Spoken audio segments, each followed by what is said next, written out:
Hi, everyone. We're just going to quickly introduce ourselves, and then I'm going to ask some questions of the room so we get to know who's in the room as well. So my name is Katie McCauley. I'm the Director of Programs at Rebuilding Together Pittsburgh. I'm Gabby DeMarchi. I am the Community Development Manager at Operation Better Block in Homewood. I'm Natisha Washington. I'm the Green Initiative Coordinator at Operation Better Block. And my name is Gabby also, but for real, I'm Zena Scott.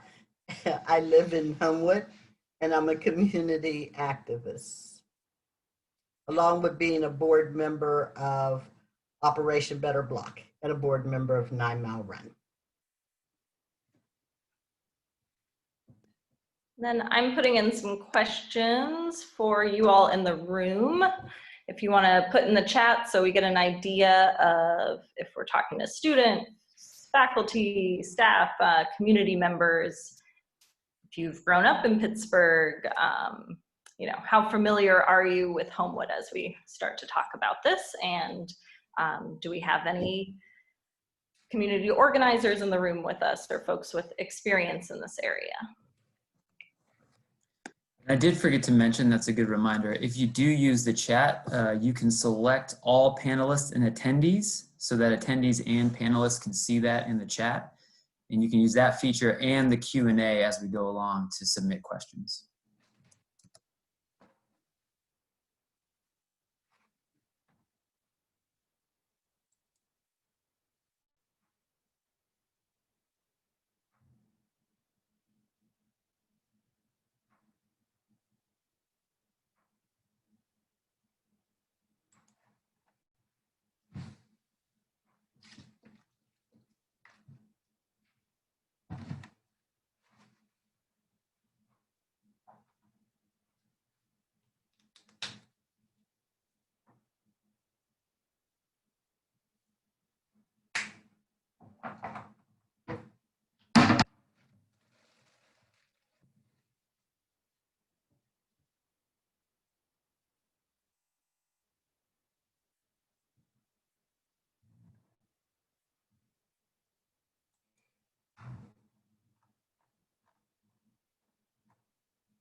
Great. Okay, they're still coming in, but looks like we've got a lot of students, which is awesome. Thank you for being here. A lot of folks that have grown up outside of Pittsburgh. I saw one Homewood resident or grew up in Homewood area. And a lot of familiarity with community organizing and community events. Cool. So Miss C, if you want to start with history of Homewood. Okay, I've been in Homewood for over 50 years. Lived in the same house for almost 45 years. When I came to Homewood, it was a very vibrant community. We were self-sustained in the sense that we had grocery stores, a movie theater, bank, shoe store, grocery store, meat market, clothing store, shoe repair, cleaners. When you walked Homewood Avenue, you didn't need to go anyplace else for anything. Everything was right there. It was quick, simple, and easy. It stayed that way for a very long time. The thing that happened with Homewood was two things. A lot of people want to put it off on the riots that happened in the 60s. That's not all that changed Homewood. Homewood got changed because we started building strip malls. And in building strip malls, we put in East Hills. East Hills became a hub for us to go shopping and not have to pay for parking. So what happened was a lot of the businesses that were in Homewood moved to East Hills. So it hurt the community in Homewood. It displaced the businesses. Once you take business out of the community, then you take away the heart of the community. People have to leave the community in order to shop for necessities. And it's never come back because we don't have a grocery store. We're considered a food desert. The sad thing about it is we have the oldest library in the city. Our library is historical. It's the only library in the city of Pittsburgh that has a full theater. You can play movies, you can see movies, and you're seated in the graduated seating such as a theater is. And it has what they call a ballroom on the second floor. And it was built by the Carnegies. They wanted something that was close and they didn't live that far away. And that's what they did for what they wanted. Used to be on any block in Homewood, you would find all nationalities living together with gardens, with the kids running in and out of each other's house. Nobody looked at Black people differently. Nobody looked at Germans, Italians, none of that differently. Everybody was the same. Many blocks had potluck dinners every week. So they shared the food that they had. They grew it and they shared it. So in saying that, we lost our theater. We still have our library. We do have the African American Music Center. We're rebuilding Homewood Avenue as we can. We have a great coffee shop, Everyday Cafe. We've got businesses on Homewood Avenue, and we're working to get more businesses there. We're still a food desert. That has not changed any. We have to go outside the community to buy basic groceries. We also have the last African American high school in the city with Westinghouse High School.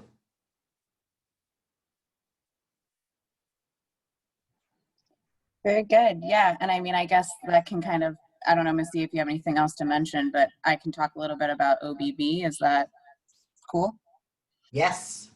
Yeah. So I think kind of in connection with what Ms. Z was saying was the creation of Operation Better Block, which we are the community-based community development organization for the Homewood community.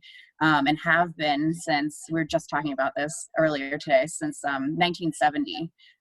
So out of the 1968 riots that Ms. Z had mentioned with the assassination of Martin Luther King, a group of residents from Homewood noticed a model that was built in Harlem. So they traveled to Harlem to kind of get an understanding of the programming and what they were doing there and how they could bring the programming back here to the Homewood area, which they did. And essentially OBB was built from that.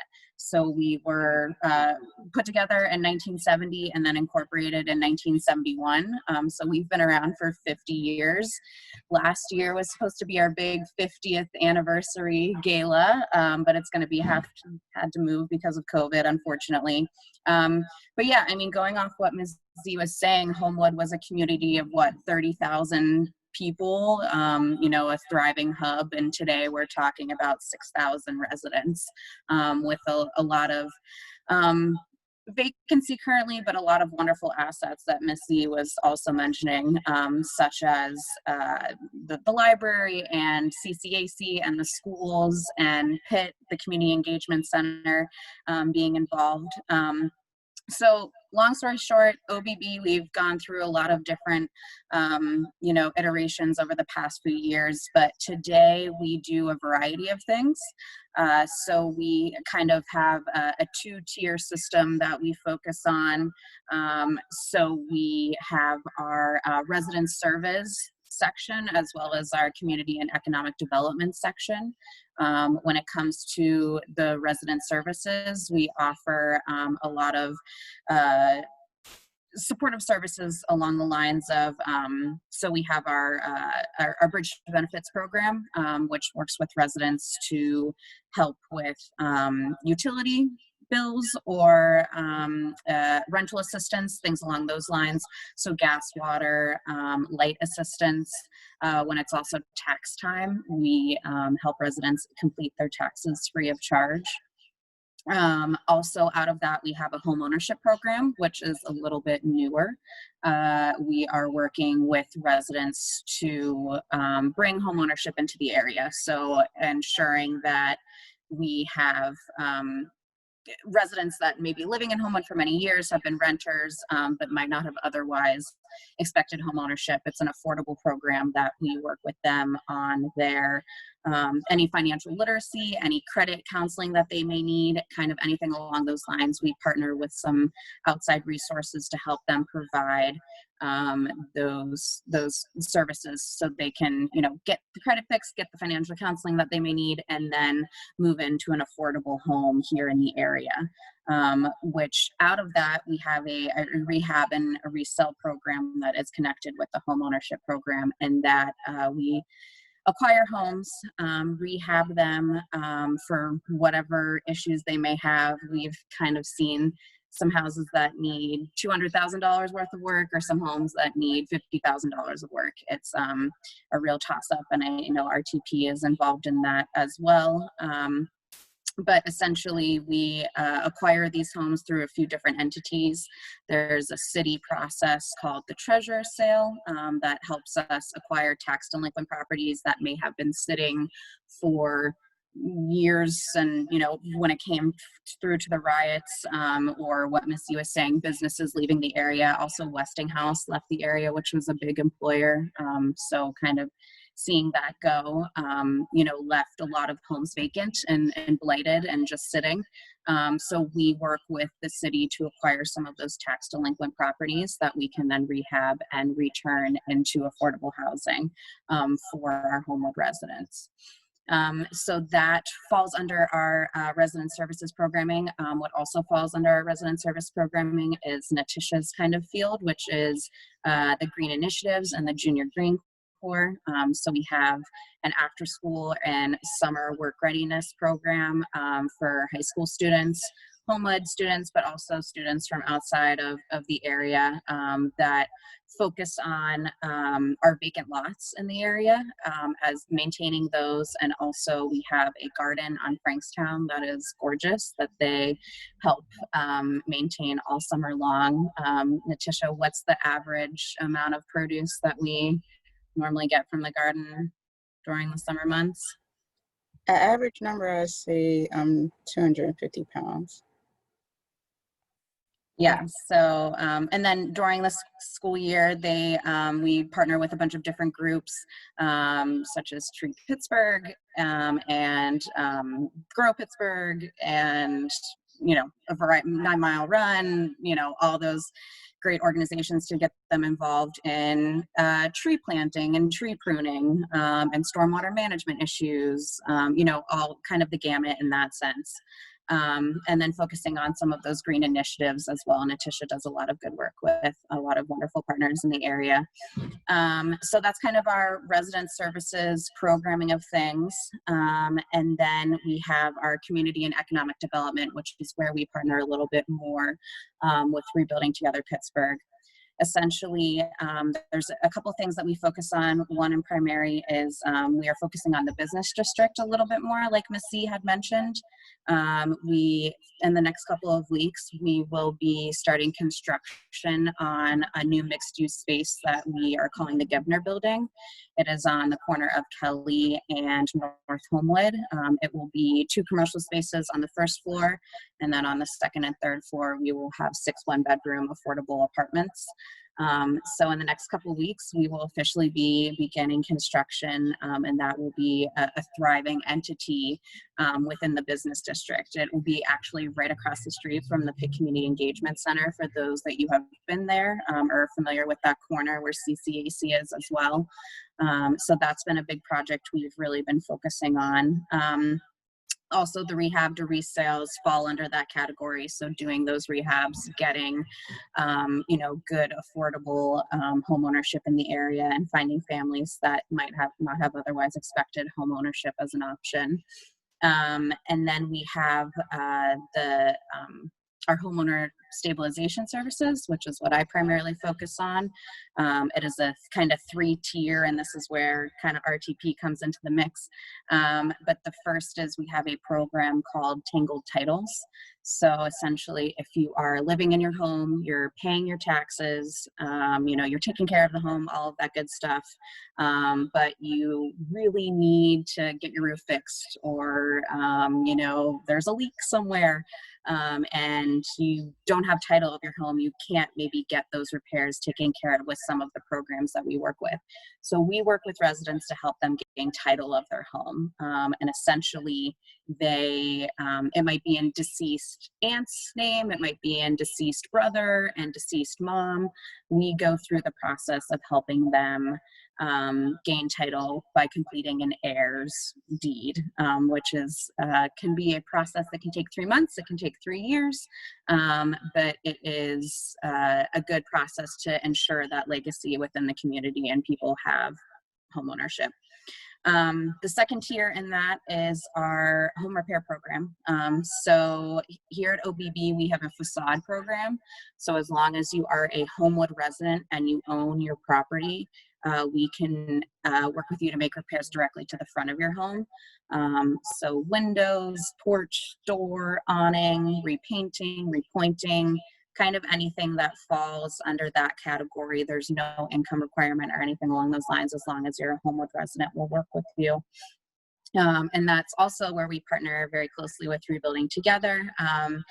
While we can handle the facade, there are many residents in the area that need more than that. So thankfully, RTP is not only one of our partners, but also their offices are physically in Homewood, which is really nice. So we work with residents to help complete the Rebuilding Together Pittsburgh application, where they can cover interior and exterior repairs as long as they meet their qualifications, and let Katie talk about that. And then the third kind of tier of the homeowner stabilization is our wills project. So we have a group of attorneys that work with residents on a monthly basis to complete wills, power of attorneys, healthcare directives, kind of any of those important necessary documents pro bono, so free of charge. And essentially we kind of look at it at this 3-tier. First, you gain title of your home, you get the home repairs that you need, and then you get that will. So you can ensure that, my home is safe, my home is, in my name, and I can pass it on to, my daughter or my son or my niece or my nephew. So kind of looking at it in that 3-tier kind of session is wonderful. So that's kind of our community and economic development, and I will get back to kind of our connection with RTP, which I know Katie lived kind of some of the early beginnings of it. But essentially there was some joint funding a few years ago that kind of got us connected to do some blast or some specific homes in Homewood. And I know Katie did some door knocking back in the day to get the word out about Rebuilding Together Pittsburgh, but we have been working with them ever since I've been here, which has been about 4 years, and beyond that, to identify some of these key homes in the area that are in need of repairs. So we've, been working together, and it's a pretty solid relationship, which I think, take pride in. I think on a weekly basis, I am communicating with Rebuilding Together, whether it's via email or on the phone. We have multiple relationships with one another, so there's kind of no gatekeeping in that sense. There's a lot of accountability, so we can share spreadsheets with each other, kind of getting an update on, how's Mr. So-and-so doing on North Merton, or how's Mrs. So-and-so doing on Baxter Street, just so we can work together and make sure that that resident is being served fully. We've presented at each other. I know Natisha and I have attended some RTP events where they have volunteers and will come present to talk about Homewood and OBB. So we've worked really collaboratively in that sense of connecting with the different volunteers that come in through Rebuilding Together, and the homeowners. And there's a real benefit in coordinating together. We can address the needs of the resident in a holistic way and look at it in multiple ways. I can just recall some of the emails that I would receive from Rebuilding Together. It's they check in with us first before they, do, just this week I got an email from someone asking about voting and, what we were doing at OBB, so that RTP can then, do what they need to do that maybe we're not doing here at OBB. And very similar with our facade program, it's been really nice to, I think in the past few years, we've been trying to get some of our facade people connected with Rebuilding Together. So we do the facade, and then, they still have some of those gaps, some of those, repairs that need to be completed. So we send them to RTP. But what is nice is that we've maybe helped lower RTP's scope of work a little bit by being able to complete the facade work. So it's been a really fruitful relationship in that sense. When it comes to referrals, we are often sending a lot of people to Rebuilding Together. I'd say that's maybe one of my number one asks and calls that we get here at Operation Better Block. We share the load. We have shared the load financially in the past, as well as collaboratively, and when it comes to referrals. And it helps that they're here in Homewood as well. It makes that, even though we are socially distancing currently, in the grand scheme of things, they're right down the street. So it makes that a really fruitful partnership. So with that, I guess I'll lead it on over to Katie, who will talk more about RTP. Thanks, Gabby.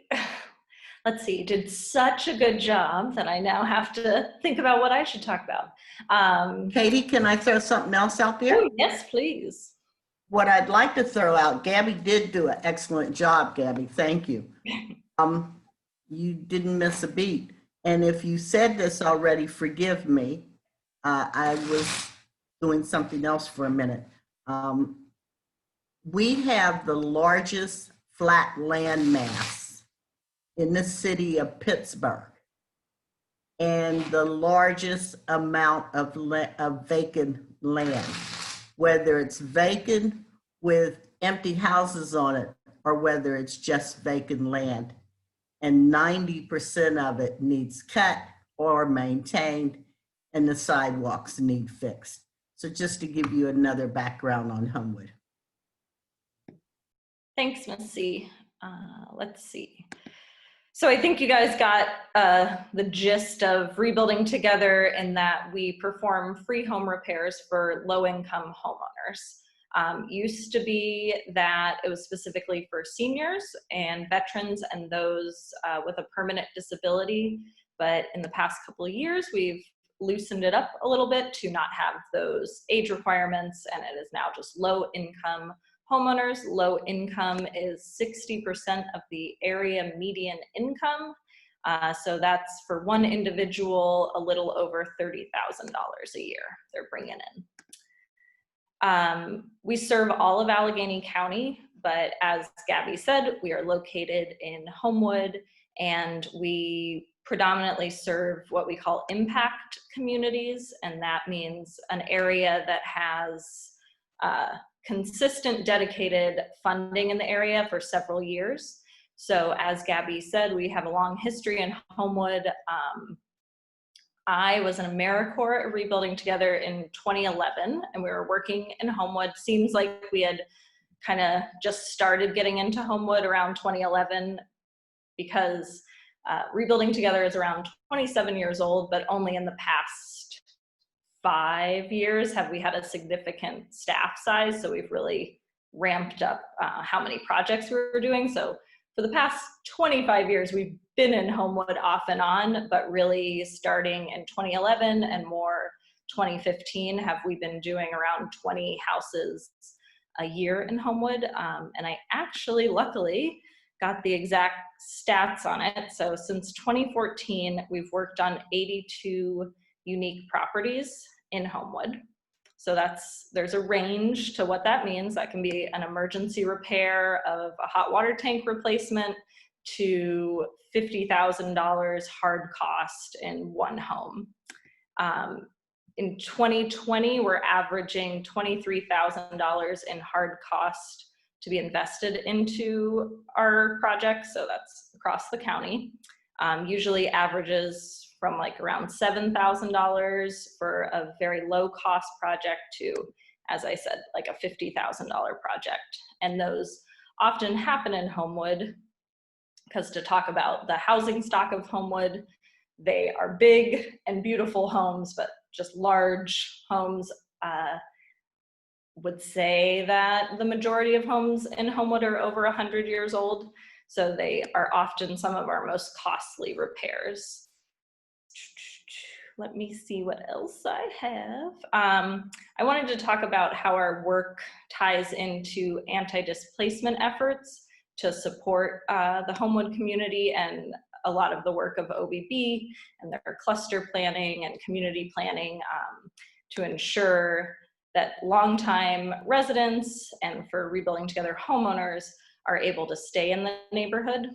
And as Gabby talked about, they do an awesome job of the rehab for resales, so bringing in, or folks that might live in the neighborhood but can't afford to buy a market rate house, having affordable options for new homeowners, also affordable rental options. But at Rebuilding Together, we strictly focus on homeowners. So we do a lot of work that helps our clients age in place. So just as it sounds, older folks able to safely remain in their home as their lifestyle changes. So we do a lot of accessibility work. So modifications to your bathroom, flooring, a lot of like getting rid of trip hazards.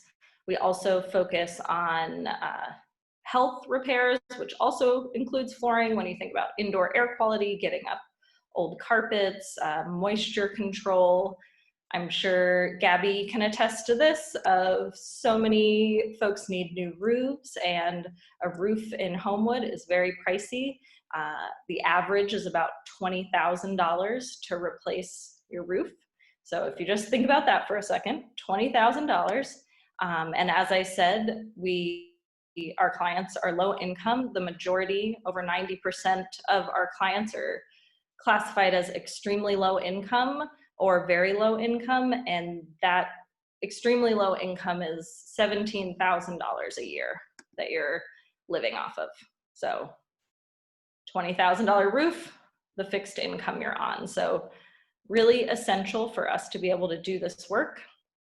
And when you think about like a roof replacement, oftentimes clients won't be eligible for other services such as lead remediation, or the URA has an accessibility program, because the house has been compromised and the repairs they're going to do, they don't want to do them if the roof hasn't been addressed, and won't, the repair will be vulnerable to moisture.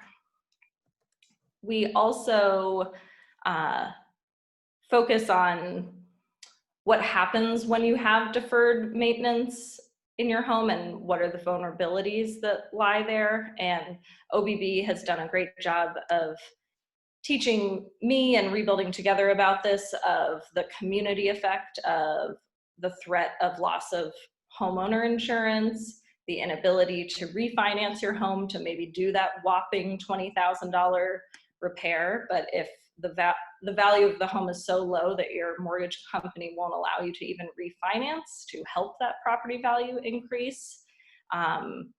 Being targeted for code violations, citations. So putting you in a spot where you're thinking, should I just walk away from this home and, you know, allow possibly a predatory buyer to buy it far under value just because you can't afford the repairs. I had one stat that I thought was interesting. It's from 2015, but that the #1 neighborhood in Pittsburgh out of our 90 neighborhoods for rapid resale was actually Homewood South, I believe. Correct me, OBB folks, if I'm wrong on that. But the second one was Lower Lawrenceville. So thinking about that, of putting our homeowners in a place to be taken advantage of if we don't support them with being able to address some of these deferred maintenance issues. So I think.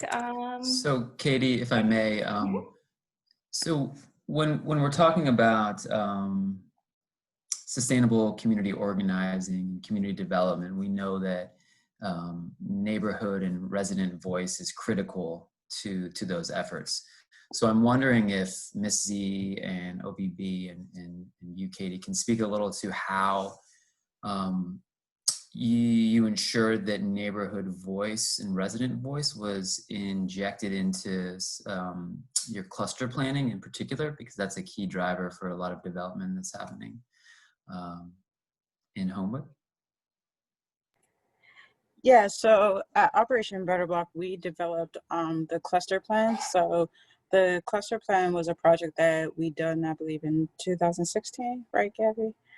And thank you. And what we did is we went door to door to every resident, left door knockers. I believe we went to each door around like 5 or 6 times, and just engaged with people in these meetings in their areas to try to figure out what were their needs and what were their wants and what they needed for their specific area in the community, because Homewood is, you know, a large community. So what we did was we kind of like separate them out into 9 clusters. Each cluster has their own association. Ms. Z is in charge of cluster 8 and 9. We have cluster 1 and 3 that meets together, and some of the other ones meet together as well. And what we do is we have a meeting with them every month and talk with them on what's going on in the neighborhood. What are some issues that you have currently? How can we address these issues? Here are some resources that can help you with some of those issues. And here are some projects that we're proposing, or projects that other people within the community are proposing that will affect your area. By doing that, we are focusing and engaging with the people who are specifically going to be impacted by these projects and development that is going on in their specific area. Yes, we have a community meeting as well, where the whole community can come together and learn about larger development projects and more widespread programming. But we did think it was important to make sure that our clusters, who are all residents that live in that area, were having this focused engagement, as well as leading their own meetings, as Ms. Z does with her cluster association. So making their own agendas, telling us what kind of project work they want to see in the future, which helps us better navigate what we do. It helps us better tell our partners what is needed in their area and in the communities that we serve. So that way we're not just saying, this is what's happening, and it's our residents saying, this is what we want to happen, and this is how we want it to happen. Even if there's a project that's not originally their idea, once it's presented to them, they have the choice to be like, I don't, really like how this is going, or can we change this, or, can this be done a different way, which then turns out to have a better effect project-wise, because then it's more of, oh, this is a project that we did with them and is a project that we actually like and we will help, maintain and be a part of. And I'll let Ms. Z speak on what she does, but then getting to the point where it's like, oh, we want to do more now and we want to see more of this stuff happening. So having that engagement where we can meet with groups specifically and, you know, get their input on what's going on has greatly helped us navigate how we are planning out our projects in the community. And Ms. Z, I'll let you go. Along with the planning that Natisha talked about, in my specific community, we have a community rain garden. We started the project in 2014, and my area is a lot of seniors. So it makes it hard for us to maintain. So we're kind of dependent on volunteers. So I send volunteer information out all the time. Tomorrow, there's a group of Pitt students coming to volunteer to help weed the garden and get it ready for winter, which we're extremely grateful for. Along with that, we also have a water problem around here. So we have rainwater mitigation going on with green infrastructure. So the rain garden is one of those things. And there's some other rain gardens throughout the community that Natisha and the group have set up and formed and worked on. So along with being older homes that need a lot of work, and we're thankful for Rebuild Together, we also have to worry about, like Gabby mentioned, making sure that people have done their wills so that when they die, their property is going to whom they want it to go to rather than left in limbo. And we find that there is property left in limbo, so we do the tangled title to help people get ownership, because without the ownership on it, you can't get a loan, you can't fix it up, you can't do anything, you're just stuck where you're at. So saying all this, Homewood is a vibrant community that has struggled through many, many different things. And we always seem to regroup and come back from whatever is going on. I saw a question in the chat that I answered. I saw two questions. One was somebody wanted to sign up to work with Rebuild Together, which is great. Katie answered it. Another person asked, why would the businesses move out? When strip malls became popular in the late 60s, early 70s, you had stores like Kmart that put their store in there, Sears, Horns, which is no longer in business, Kaufman's. They were called anchor stores, just like right now, malls still have what they call anchor stores. And when you put that kind of store in an area, your smaller stores go off into those places. So that's how we lost our business. Free parking and anchor stores that had name brand items versus a small small dress shop with some men's and kids clothing and women's clothing. It's a whole horse of a different color. It just gives you more opportunities. And what's sad is they did all that, and East Hills is where they went, is no longer in existence. And if you notice, the larger malls aren't existing and making it because it's too expensive. So strip malls are making a small comeback. I'm going to toss this back to Natisha. She's going to talk about Junior Green Corps. Yeah, so with the Junior Green Corps, as Gabby mentioned, we do a lot of green projects based around a lot of green initiatives that we are trying to do in the Homewood community. As Ms. Zia mentioned, there is a lot of stormwater issues. We actually have two watersheds that run into Homewood, one of them being Negley Run and the other being 9 Mile Run, which is the one that affects Ms. Z's area on Rosedale. And these issues not only impact people as far as mobility issues, but it also impacts health issues, as a lot of the basements in the community flood, which can lead to mold, which can lead to a lot of flared up asthma issues, especially with children. So what we have been doing is partnering with 9 Mile Run, being a part of the Negley Run Watershed Task Force, and now trying to deal with Wilkinsburg Penn Joint, which actually has customers in Homewood, which we found out through Ms. Z, which is originally what we believe was for the people who lived in Wilkinsburg, and a couple other communities near Wilkinsburg, but because of the zip codes that are in Homewood, also affects some of our residents in Homewood with the 15221 zip code. So with them, doing their remediation with lead through installing new pipes, we've took it upon ourselves to try to alleviate some of the stormwater by doing rain garden installations and rain barrel installations. We work with 9 Mile Run and the Junior Green Corps to sign people up for free rain barrels and free rain gardens, and installing them in their front yards, installing rain barrels wherever their downspouts are, to try to get some of that runoff water that's coming into their home, and trying to take as much water away from going into the basement as possible. With Ms. Z's project, it started off as trying to capture as much water off of Rosedale Avenue, turned into a situation where we believe we can also get some of the water that's coming from Port Authority, as well as some runoff water that is coming from the ground as well. We still have, many more areas to put stormwater efforts in, as there's many areas that get flooded around the community.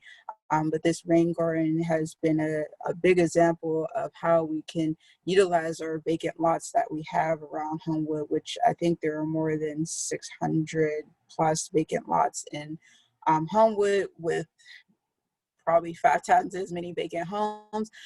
So being able to utilize these spaces to further improve these environmental issues has been something that we've been trying to do for a while. And now that we have, projects like the rain garden, we can show people like, hey, we can not just have this blighted space that looks really bad, and we can turn it into something really beautiful that people can interact in, and families can hang out with their children, and it can look really nice, and it can also deal with environmental issues like stormwater or air pollution with planting trees, and even lead contamination, where we are mulching it and we're putting the soil in it, so then it minimizes the risk of children being exposed to lead that is coming from the soil. So projects like this are alleviating multiple environmental issues in our area with just one project at a time that we're doing.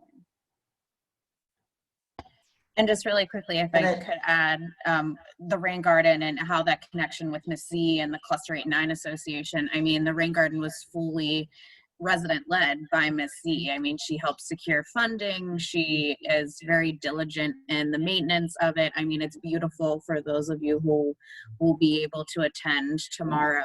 We really did turn a Miss Z turned a tax delinquent, blighted, overgrown lot into something that's not only beautiful, but is helping remediate an issue that is facing the area. So we are really appreciative for residents like Miss C, and enjoy working with her in that aspect. So sorry, Miss C, go ahead.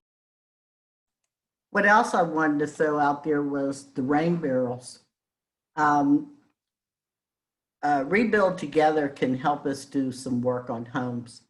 They can put new roofs in, they can do a lot of things, but they can't always help with basements that have water problems. And I'm not talking so much about flooding as I'm talking about damp basements from rain, etc.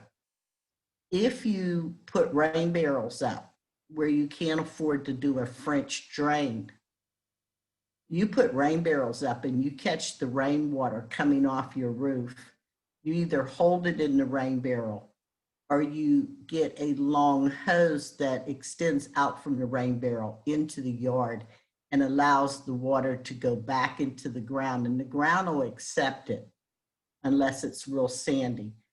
My basement used to stay damp all the time when the snow melted, when it rained.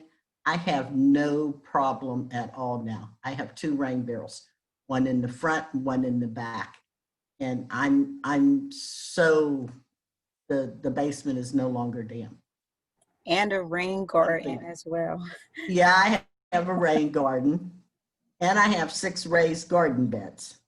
So I utilize the water for my garden beds, and overflow goes into my rain garden. So yes, I'm trying to keep as much water out of the sewer system as I can. I want to recognize that we have about 10 minutes left, and I know that you all might have questions for the panel, but one thing that I did want to get to, we've talked a lot about housing today in Homewood, especially in terms of organizing and development. And we know that housing security has been really affected by the pandemic and the crisis that we're facing right now. And that's especially so for legacy homeowners, new homeowners, and especially renters too. So I'm wondering if you all can speak briefly on your efforts to address housing security in Homewood, especially in the context of the pandemic. Yeah, and I don't know if certainly housing security is of concern. And I know in particular so in Homewood right now, looking at the life of Homewood and kind of the ecosystem of it all, we are, a good portion of renters. We want to provide, more homeownership opportunities, and also, Section 8 renters in particular. We have a few, housing projects in that sense that fall under the Section 8 category. So I know on OBB's front, we do have residents that call us that are looking for secure housing, and primarily our focus is the homeowner stabilization and getting the homeownership program kind of lifted up off the ground. But there are several partners in the area that are constantly sending out housing lists and ensuring that there are spaces. But I know if someone looking for, myself, if I were to move into Homewood looking for kind of a market rate renting option, there aren't a ton of options for someone that doesn't need to be on Section 8 or someone that doesn't need to, need that kind of housing. So we are actively trying to connect people to opportunities that are in the area. I actually just had a resident call me the other day that was like, hey, I, rent out my house on Susquehanna. Let me know if you know of anybody good. So we are actively trying to do that. It's always something that's going on here in Homewood. We haven't quite seen anything super specific when it comes to the pandemic. And Katie, I don't know, I'm sure you could maybe touch on this a little bit more as well. But it is an ongoing issue for sure in the area. Yeah, when you think of safe and healthy housing, and then you think of everyone sheltering in place, it's been really hard to see people not able to leave their home as much as they used to, or we see a lot of seniors that go to a senior center during the day, and that's been taken away. So yeah, the need has always been there, but the severity of having people be inside sealed up in their home all day that might not be safe and healthy for them to be, and being isolated from some support systems around them has been really hard. We had a small amount of funding for an emergency repair fund, and Gabby knows this, it literally ran out in days. So it's very hard of, the economy around us, everything that's happening. Folks that didn't have a lot of extra cash to start with are even more pressed. So affording a $1,200 hot water tank is just totally impossible right now. And then not necessarily housing, but Rebuilding Together, because of COVID, has started a food access program where we are delivering free food from the food bank and local pantries to our clients to allow them to stay inside and limit their exposure of not having to get on the bus. As Ms. C's said, Homewood is a food desert, so can't really walk anywhere to get their food, so they're going to have to, you know, have some more exposure than we would like them to have. So we've added that to our services and plan to keep it as long as COVID is the issue that it is.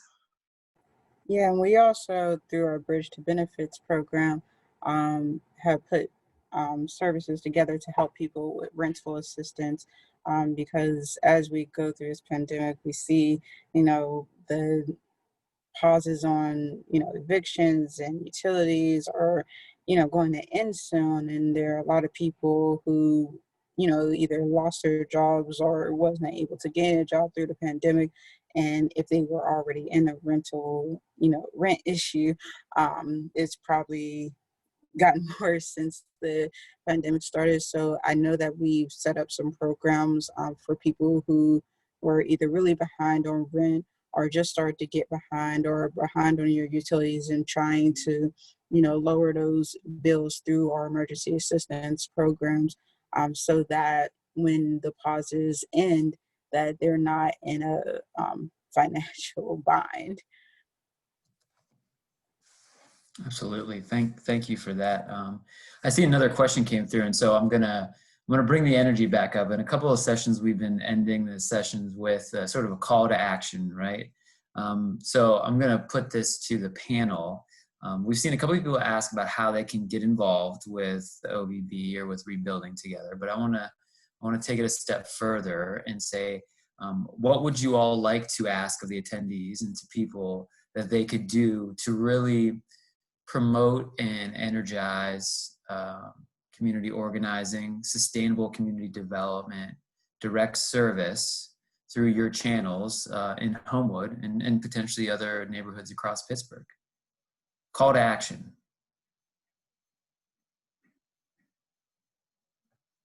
You're asking us to throw suggestions out there? I'm asking you, Ms. Z, yes, to empower our attendees. Okay. I hope they got their pencil and paper ready. We've got wintertime coming. We've got a lot of seniors. Come out and shovel a sidewalk. You don't have to meet the senior. We can get the seniors to call in. We can get the addresses. I'm sure OBB, I'm sitting on the board. I'll see about getting some funding for some salt. You know, come help a senior shovel a sidewalk that can't. That's a big deal. That's a major issue for seniors. The city has a snow angel program. There is never enough people signed up for that snow angel program. The city has a grass cutting program to cut seniors and handicap, not just seniors, but handicapped people's grass. There's never enough people signed up for that program. So keep in mind, there's a lot of seniors out here that you can volunteer to help do snow removal in the winter, some grass cutting in the summertime. Myself, with our rain garden, we can't get in large groups to do anything. So I'm dependent on when I can throw an email out there and ask people to just come out to weed the garden on their own. If they let me know, I'll bring them some cold water in a bottle that hasn't been opened. If you have a group of you all that you're comfortable with and you're social distancing, I'll buy a pizza and some pop. So, you know, you can come to my area whenever you want to. I'll find something for you to volunteer and do. To go off of Mrs. Z, yes, there's so many seniors in Homewood that could benefit from just a couple hours individual volunteer time. We've got the food delivery program that can happen weekly or once a month. We also deliver care packages because the pantries don't give toilet paper, hand sanitizers, things like that. So you can donate those goods to Rebuilding Together. So next time you're at the drugstore, pick up an extra pack of toilet paper or hand sanitizer, and we will get that to seniors in need. Everyone's hopefully coming tomorrow to work on the rain garden, and Rebuilding Together has a project where we will be clearing out homeowner's basement and doing some landscaping. I also saw that's going to be beautiful weather, so that is awesome for us, not always the case. And Rebuilding Together has what's called a dream team of volunteers that sign up for sustained engagement. Some of them come multiple times a week, some of them come once a week, some of them come once a month, but they've committed to being on a roster, to be contacted to come out often and work with a small crew of our construction staff to do repairs, mostly focused on exterior now because of COVID, but as I said, like handrails, things like that, that our staff can teach you how to do on site. And you can always donate to OBB and RTP. We'll always take the money. Yeah, and just to, since everybody's talking about volunteering, so yeah, there's a lot of organizations, including our own organization, that delivers produce boxes out to seniors and just regular Homewood residents. If you know an organization that's near you or in a community that you're often in, helping them deliver those produce boxes would be greatly helpful, because I know they need the assistance because there's a lot of people that they have to deliver to. If you know somebody who needs those resources, sharing those resources with other people, it would be helpful as well. We're trying to reach as many people as possible with all the resources that are coming in due to COVID, but you can't always get everybody, so we need as many voices as possible. So sharing as much information would be helpful as well. Definitely volunteering for tree plantings is definitely helpful. Cleanup is going to look different how we do cleanups now, but we are always looking for people to help volunteer to clean up the community, and that's pretty much just walking up and down the sidewalks with a trash bag and a trash grabber and cleaning up some of the litter that you see along the sidewalks. And you can do that in any community. You could do it by yourself if you want to. All you have to do is just let DPW know that you're dropping off some bags. And I would suggest, if you were doing it on your own, to drop off the bag near a city garbage can, and they'll pick it up at that location. So cleaning up litter, doing tree plantings, volunteering for other nonprofits, definitely the biggest things I can think that come to my mind as far as the ways you can help.